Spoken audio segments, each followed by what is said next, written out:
Okay, here's some more evidence for what Rebecca, my robotic quilting machine, is doing.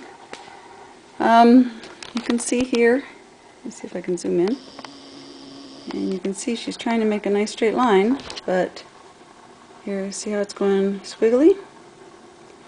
And here. So it's vibrating so much that rather than taking a straight line, it'll go zigzag. But here, she's making a nice straight line. So there's times when she'll go in one direction and it'll make a nice straight line, but others it just goes crookedy. So let me again zoom out here a second, and I'll disengage the needle and put it on here and do a little set start and see if I can't get it to go right here. Okay. And so you can listen to what's going on. Okay. So again, here's the sound that she's making. And let me tell you what I've tried. I opened up the motor box and got really excited because there's nothing inside the motor box to show what the problem is. But when we looked at the track that she was running on, we found, see how jaggedy it is when she moves? We found some thread that was caught around some of the wheels underneath. Figured that has to be it. Not happy with that. Nope, sure enough, that definitely wasn't it. So see, she'll go straight for a while, not a problem. In some directions, and then other directions she has some issues and she gets all really upset and jaggedy. Okay, so let's stop that for a second. So it wasn't the thread. So let me pull her back over here for a second so you can see what I'm talking about. Okay, so down here she's got this, pull the light over here so you can see a little better. Okay, so this is how you disengage the, oops, pull this back and then let that go drop down. I can do this one-handed. Okay, so now this is off. This is the track that I'm talking about. And then you let the track loose. It's hard to see because there's no light under here. But this is now loose. It's not running on the track whatsoever. So when I turn it on, I'll put this back on here. And when you let this go and say, okay, go ahead and run, do your thing. It's not going to be able to move in the XY. You hear? Okay, so it's sorry, it's not running in the X position, the side to side. It's okay, it's running in the Y. You can go this way because this track here, the black track, is still engaged. So it's able to move in the up and down, but not the sideways because it's not running on this side track. So it's moving in that direction. So you say, okay, go ahead, do your thing. So it still does a bit of the vibrating, but if I lift this off the track, hear how all that noise is gone. So I said, alright, it has to do something with this.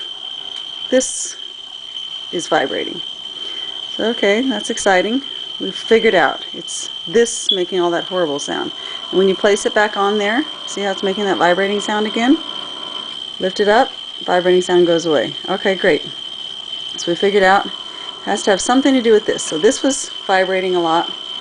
Said, alright, we're going to tighten the ends. So I loosened both of these ends, this one and the other side, and I found that the bottom one down here was loose on both ends. So I loosened both the ends, pulled this, and you can see how right here I was able to tighten it.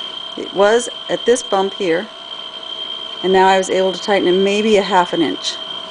So this here is very, very tight, and it's hardly able to move at all. So every time this is sitting on the motor box and on those rails, we get a lot more vibration going on.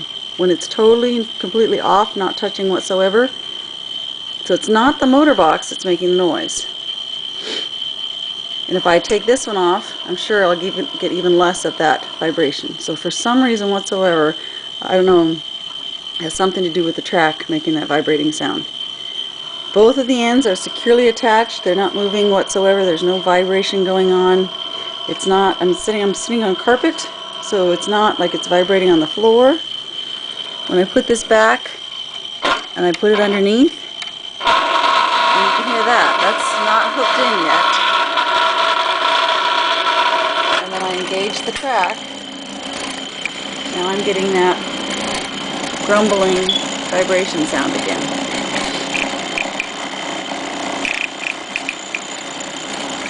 I got a loss. I mean, it's moving. It's not slipping on the track at all. I know it's hard for you to see because there's no good light on it. I don't know if I can crank this light up and over here. That's much better. It's got good contact with that wheel down there. Nothing seems to be slipping. And I know my track seems like it's a little bit dirty, but I can't imagine how that would all of a sudden one day be working great and the next day just start making this horrible sound. I didn't do anything different to it. Everything was working okay. If I can stop it and pull this back over here, this one is really loose. And I mean, I guess I can pull that. I can tighten that one, but that one has always been as loose as it is now, and I can, give that a tighten too. But again, like I said, that hasn't changed tension at all. I mean, the good thing about all this is my wheels are a lot cleaner, my tracks are cleaner than it's ever been. It's never had that kind of problem before. So, that's where Rebecca sits right now. And that's where my quilt sits right now. I'm in the middle of this cute little charity quilt, and I'd really like to get it done. So, any help you can give me would be great. Thanks.